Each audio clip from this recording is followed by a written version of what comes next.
বিমা কোম্পানির শেয়ার কারসাজির দায়ে তারকা ক্রিকেটার সাকিব আল হাসানকে 50 লাখ টাকা জরিমানা করা হয়েছে। Bangladesh securities and exchange commission মঙ্গলবার এই সিদ্ধান্ত নিয়েছে।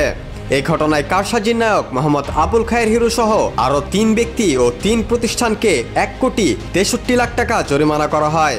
তারা সবাই তালিকাভুক্ত কোম্পানি প্যারামাউন্ট ইন্স্যুরেন্সে কারসাজি করেছে বলে বিএসইসির এক সংবাদ বিজ্ঞপ্তিতে জানানো হয়।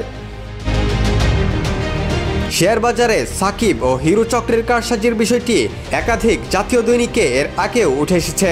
প্যারামাউন্ট ইন্স্যুরেন্স ছাড়াও সাকিব আল হাসান আরও 6টি কোম্পানিতে কারসাজি করেছেন। এগুলো হলো Asia insurance, one bank, Fortune shoes, BDCom, IPDC এবং এনআরবিসি ব্যাংক। শেয়ার বাজার ছাড়াও ব্যাংকের মালিকানা, স্বর্ণ ও রেস্টুরেন্ট ব্যবসা, প্রসাধনী, event management company, cricket club, travel agency, hotel এবং কাকড়া ও কুচিয়ার খামারের ব্যবসা রয়েছে সাকিব আল হাসানের।